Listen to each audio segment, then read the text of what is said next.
अस्सलामुअलैकुम। की हाल चाल है ਤੁਹਾਡਾ? ठीक ठाक हो ਤੁਸੀਂ ਸਾਰੇ? कैसी तबीयत है ਤੁਹਾਡੀ ਸਾਰਿਆਂ ਦੀ? ਅੱਲਾ ਕਰੇ ਤੁਸੀਂ ਸਾਰੇ ਹੱਸਦੇ ਰਹੋ ਤੇ ਬਸਦੇ ਰਹੋ। ਤੇ ਆ ਗਏ ਆ ਜੀ ਨਾਯਾਬ ਜ਼ਮਾਨਿਆਂ ਦੇ ਨਾਲ ਤੁਹਾਡੀ ਖਿਦਮਤ ਵਿੱਚ। ਤੇ ਨਾਯਾਬ ਜ਼ਮਾਨੇ ਉਹ ਜ਼ਮਾਨੇ ਜਿਹੜੇ ਮੈਂ ਹਰ ਦਫਾ ਹੀ ਕਹਿੰਦੀ ਹਾਂ ਮੁੜ ਕੇ ਨਹੀਂ ਆਣੇ, ਬਸ ਸਾਡੇ ਦਿਲਾਂ ਵਿੱਚ ਮਹਿਫੂਜ਼ ਨੇ ਉਹ ਜ਼ਮਾਨੇ। ਉਸ ਜ਼ਮਾਨੇ ਦੀ ਹਰ ਗੱਲ ਸੁਥਰੀ ਤੇ ਸੱਚੀ ਹੈ। ਤੇ ਉਹਦੇ ਵਿੱਚ ਕੋਈ ਝੂਠ ਦੀ ਮਿਲਾਵਟ ਨਹੀਂ ਹੈ, ਉਹਦੇ ਵਿੱਚ ਕੋਈ ਐਸੀ ਉਹ ਨਹੀਂ ਹੈ। ਜਿਵੇਂ ਜ਼ਮਾਨਾ ਖਾਲਸ ਸੀ, ਚੀਜ਼ਾਂ ਵੀ ਖਾਲਸ ਤੁਹਾਨੂੰ ਮਿਲਦੀਆਂ ਸਨ। ਤੇ ਅੱਜ ਅਸੀਂ ਜ਼ਿਕਰ ਕਰਾਂਗੇ ਦੁੱਧ ਦਾ, ਕਿ ਦੁੱਧ ਕਿੰਨਾ ਖਾਲਿਸ ਉਦੋਂ ਮਿਲਦਾ ਸੀ। ਘਰਾਂ ਵਿੱਚ ਲੋਕਾਂ ਨੇ ਜ਼ਿਆਦਾਤਰ ਮੱਝਾਂ ਬੰਨ੍ਹੀਆਂ ਹੁੰਦੀਆਂ ਸਨ, ਕਿ ਇੱਕ ਅੱਧ ਮੱਝ ਲੋਕ ਘਰ, ਜਿਵੇਂ ਔਰਤਾਂ ਘਰ ਦੇ ਕੰਮ ਕਰਦੀਆਂ ਸਨ, ਇੱਕ ਮੱਝ ਵੀ ਬੰਨ੍ਹ ਲੈਣੀ ਕਿ ਚਲੋ ਵੀ ਬੱਚੇ ਦੁੱਧ ਪੀਣਗੇ। ਔਰਤਾਂ ਬੜੀ ਮਿਹਨਤ ਕਰਦੀਆਂ ਸਨ ਉਸ ਜ਼ਮਾਨੇ ਦੀ। ਔਰਤ ਜਿਹੜੀ ਨਾ ਭਰਪੂਰ ਮਿਹਨਤ ਦਾ ਇੱਕ ਨਮੂਨਾ, ਮੁਕੰਮਲ ਸ਼ਾਹਕਾਰ ਹੁੰਦੀ ਸੀ। ਤੇ ਉਹ ਦੁੱਧ ਚਲੋ ਘਰ ਦਾ ਹੋ ਜਾਣਾ। ਫਿਰ ਇਸ ਤਰ੍ਹਾਂ ਕਿਸੇ ਨੇ ਘਰ ਨਹੀਂ ਹੈ ਤੇ ਕਿਸੇ ਪੜੋਸੀ ਕੋਲੋਂ ਲੈ ਲਿਆ ਕਿ ਵੀ ਉਹਦਾ ਘਰ ਦਾ ਖਾਲਸ ਦੁੱਧ ਹੈ, ਉੱਥੋਂ ਲੈ ਲੈਣਾ। ਜਾਂ ਬਾੜੇ ਜਿਹੜੇ ਹੁੰਦੇ ਸਨ, ਪਰ ਦੁੱਧ ਮਿਲਦਾ, ਖਾਲਸ ਦੁੱਧ ਸੀ। ਤੇ ਖਾਲਿਸ ਦੁੱਧ ਦੇ ਬਈ ਤੁਸੀਂ ਪੀ ਕੇ ਦੇਖੋ, ਗਰਮੀਆਂ ਹੁੰਦੀਆਂ ਸਨ ਤਾਂ ਲੋਕ ਠੰਡਾ ਕਰਕੇ ਪੀਂਦੇ ਸਨ ਉਹਨੂੰ, ਨਹੀਂ ਤੇ ਫਿਰ ਕੋਸਾ ਕੋਸਾ ਪੀਣਾ। ਤੇ ਦੁੱਧ ਦਾ ਆਪਣਾ ਹੀ ਮਜ਼ਾ ਹੁੰਦਾ ਵੀ ਖਾਲਿਸ ਦੁੱਧ ਪੀਣ ਹੁੰਦਾ। ਖਾਲਿਸ ਦੁੱਧ ਪੀਣ ਵਾਲਿਆਂ ਨੂੰ ਪਤਾ ਹੋਵੇ ਕਿ ਦੁੱਧ ਦਾ ਕੀ ਜ਼ਾਇਕਾ ਹੁੰਦਾ ਹੈ। ਹੁਣ ਅੱਜ ਕੱਲ੍ਹ ਤੇ ਜਿਹੜੇ ਟੈਟਰਾ ਪੈਕ ਚੀਜ਼ਾਂ ਔਰ ਆ ਗਈਆਂ ਨੇ, ਉਹ ਦੁੱਧ ਦਾ ਉਹ ਟੇਸਟ ਹੀ ਨਹੀਂ ਹੈ ਕਿ ਜਿਹੜਾ ਉਹਨਾਂ ਜ਼ਮਾਨਿਆਂ 'ਚ ਹੁੰਦਾ ਸੀ। ਸਾਡੇ ਵੀ ਅਸੀਂ ਖੁਸ਼ਕਿਸਮਤ ਰਹੇ ਇਸ ਹਵਾਲੇ ਦੇ ਨਾਲ ਕਿ ਸਾਡੇ ਮੁਹੱਲੇ ਵਿੱਚ ਹੀ ਇੱਕ ਬਾੜਾ ਸੀ। ਸਾਡੇ ਫੁੱਫੋ ਦਾ ਇੱਕ ਪਲਾਟ ਸੀ ਖਾਲੀ। ਫੁੱਫੋ ਨੇ ਇੱਕ ਮੱਝ ਰੱਖੀ ਹੋਈ ਸੀ ਆਪਣੇ ਘਰ ਵਾਸਤੇ, ਇਸਤੇਮਾਲ ਵਾਸਤੇ ਨਾ, ਕਿ ਆਪਣੇ ਬੱਚਿਆਂ ਦੇ ਦੁੱਧ ਵਗੈਰਾ ਵਾਸਤੇ। ਉਹ ਵੀ ਕਿਸੇ ਨੇ ਕਿਰਾਏ 'ਤੇ ਉਹ ਜਗ੍ਹਾ ਲੈ ਲਈ ਤੇ ਉਹਨਾਂ ਨੇ ਉੱਥੇ ਬਾੜਾ ਖੋਲ੍ਹ ਲਿਆ। ਖੁਰਲੀਆਂ ਜਿਹੀਆਂ ਬਣਾ ਕੇ ਤੇ ਚਲੋ ਵੀ ਮੱਝਾਂ ਬੰਨ੍ਹ ਦਿੱਤੀਆਂ ਉਹਨਾਂ ਨੇ। ਪਤਾ ਨਹੀਂ 15-20 ਮੱਝਾਂ ਸਨ ਸ਼ਾਇਦ, ਮੈਨੂੰ ਹੁਣ ਗਿਣਤੀ ਯਾਦ ਨਹੀਂ ਹੈ, ਲੇਕਿਨ ਕਾਫੀ ਸਾਰੀਆਂ ਮੱਝਾਂ ਸਨ। ਤੇ ਉਹ ਫਿਰ ਉਹ ਇੰਨਾ ਵੱਡਾ ਸਾਰਾ ਟੱਪ ਪਿਆ ਹੁੰਦਾ ਸੀ, ਉਹਦੇ ਵਿੱਚ ਫਿਰ ਅਸੀਂ ਜਾਣਾ। 2 ਟਾਈਮ ਦੁੱਧ ਤਾਜ਼ਾ ਜਾ ਕੇ ਸਾਹਮਣੇ ਦੌੜ ਕੇ ਜਾ ਕੇ ਲੈ ਕੇ ਆ ਜਾਵੋ। ਇੰਨਾ ਖਾਲਸ ਦੁੱਧ ਕੇ ਸਾਹਮਣੇ ਚੋ ਚੋ ਕੇ ਉਹਨਾਂ ਨੇ ਲਿਆਉਣਾ ਤੇ ਟੱਪ ਵਿੱਚ ਪਾਈ ਜਾਣਾ। ਇੱਕ ਭਾ ਅਸ਼ਰਫ ਬੈਠਾ ਹੁੰਦਾ ਸੀ, ਉਹਨੇ ਐਸਾ ਐਸਾ ਕਰਕੇ ਨਾ, असलम भाई, ओ मेरे असलम भाई। असलम भाई अशरफ भाई सनो।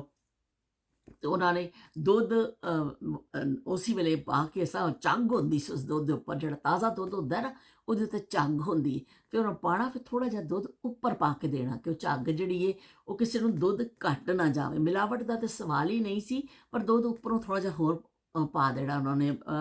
ਜਿਹੜਾ ਨਾ ਇੱਕ ਪੱਵਾ ਹੁੰਦਾ ਸੀ, ਇੱਕ ਅੱਧ ਪਾ, ਇੱਕ ਪਾ, ਅੱਧਾ ਕਿਲੋ ਦਾ, ਕਿਲੋ ਦਾ। ਉਹ ਚਾਰ ਇਸ ਤਰ੍ਹਾਂ ਇੱਕ ਗੋਲ ਜੇ ਬਣੇ ਹੁੰਦੇ ਸਨ ਮੱਗ ਜੇ, ਉਹਨਾਂ ਨੂੰ ਇਸ ਤਰ੍ਹਾਂ ਹੈਂਡਲ ਲੱਗਿਆ ਹੁੰਦਾ ਸੀ।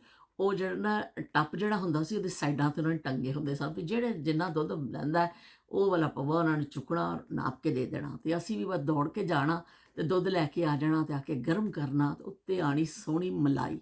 ਓਏ ਹੋਏ ਹੋਏ, ਜਿਹਨੇ ਖਾਲਸ ਦੁੱਧ ਦੀਆਂ ਮਲਾਈਆਂ ਖਾਧੀਆਂ ਨੇ ਉਹਨਾਂ ਨੂੰ ਉਸ ਜ਼ਮਾਨੇ ਵੀ ਪਤਾ ਨੇ, ਉਹਨਾਂ ਨੂੰ ਉਸ ਜ਼ਾਇਕੇ ਵੀ ਪਤਾ ਨੇ ਕਿ ਦੁੱਧ ਦੀ ਮਲਾਈ ਜਿਹੜੀ ਕਿ ਨਹੀਂ ਉਹ ਪਰਾਠੇ ਦੇ ਨਾਲ ਖਾਣੀ, ਇੰਨਾ ਮਜ਼ਾ ਆਉਣਾ।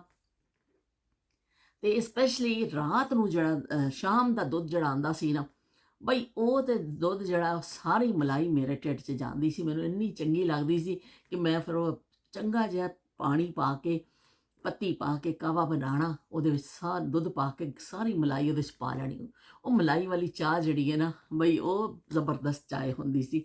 ਉਹ ਜ਼ਮਾਨੇ ਕਿੰਨੇ ਅੱਛੇ ਸਨ ਕਿ ਕਿਸੇ ਨੂੰ ਜਿਹੜੀ ਚੀਜ਼ ਵੀ ਦਿੱਤੀ ਜਾਂਦੀ ਸੀ ਖਾਲਿਸ ਦਿੱਤੀ ਜਾਂਦੀ ਸੀ ਕਿ ਕਿਸੇ ਦਾ ਨੁਕਸਾਨ ਨਾ ਹੋਵੇ। ਔਰ ਹਰ ਜਗ੍ਹਾ ਤੋਂ ਤੁਹਾਨੂੰ ਖਾਲਿਸ ਮਿਲ ਜਾਂਦੀ ਸੀ। ਇਸੇ ਤਰ੍ਹਾਂ ਲੋਕਾਂ ਦੇ ਬੱਚਿਆਂ ਨੂੰ ਪੀਣ ਵਾਸਤੇ ਜਿਹੜਾ ਮਸ਼ਰੂਬ ਜਿਹੜਾ ਸੀ, ਉਹ ਦੁੱਧ, ਲੱਸੀ, ਘਰ ਦਾ ਦਹੀਂ ਜਮਾ ਲੈਣਾ, ਇਹ ਚੀਜ਼ਾਂ ਹੁੰਦੀਆਂ ਸਨ। ਇਸ ਤਰ੍ਹਾਂ ਅੱਜ ਕੱਲ੍ਹ ਬਾਹਰ ਦੀਆਂ ਜਿਹੜੀਆਂ ਚੀਜ਼ਾਂ ਬੱਚੇ ਖਾਂਦੇ ਨੇ, ਜਿਹੜਾ ਕਰਦੇ ਨੇ, ਉਹ ਚੀਜ਼ਾਂ ਨਹੀਂ ਹੁੰਦੀਆਂ ਸਨ।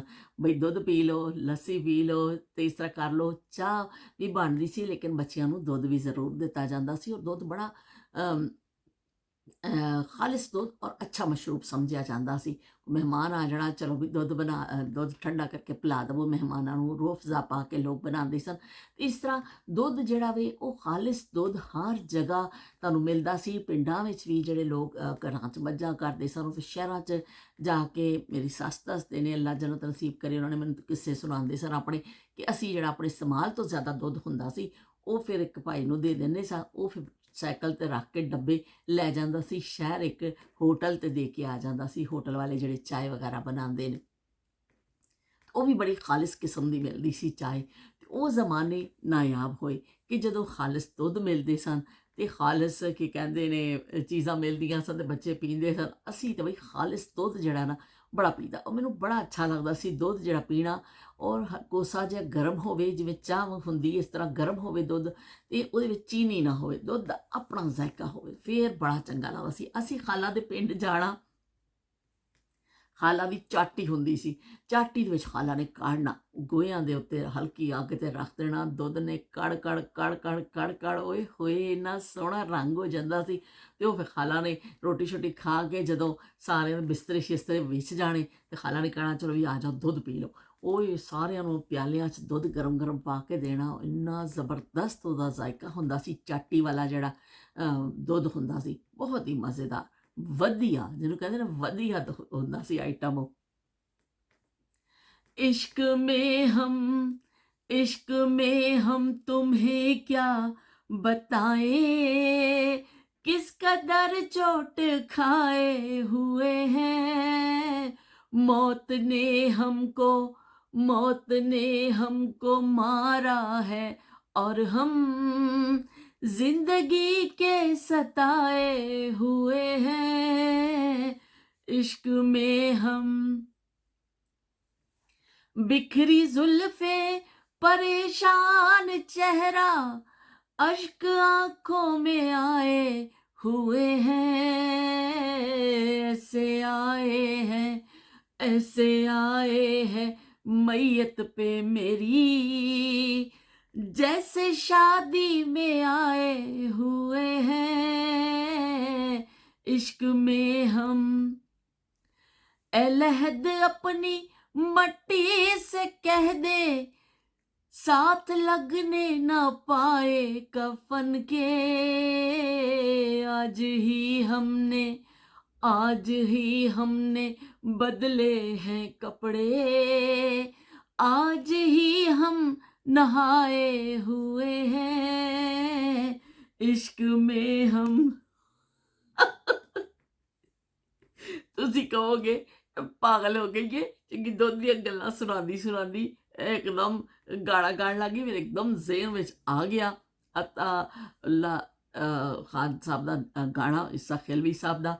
ਤੇ ਬਈ ਮੇਰੇ ਪਤਾ ਨਹੀਂ, ਇਹ ਮੈਨੂੰ ਬੜਾ, ਮੈਂ ਕਿਸੇ ਜ਼ਮਾਨੇ 'ਚ ਬੜਾ ਸੁਣਨੀ ਹੁੰਦੀ ਸੀ, ਮੈਨੂੰ ਬੜਾ ਪਸੰਦ ਸੀ ਉਹ ਜਿਹੜਾ ਜ਼ਮਾਨਾ ਸੀ ਟੇਪ ਦਾ ਵੀ ਜਿੱਧਰ ਅਸੀਂ ਜ਼ਿਕਰ ਕਰਾਂਗੇ ਨਾ, ਬਸ ਫਿਰ ਬਈ ਉਹ ਟੇਪ ਐਸਾ ਲਾ ਲੈਣਾ, ਨਾਲ ਕੰਨ ਲਾ ਲੈਣਾ, ਤਾਂ ਅਸੀਂ ਸੁਣਨਾ ਸ਼ੁਰੂ ਕਰ ਦੇਣਾ।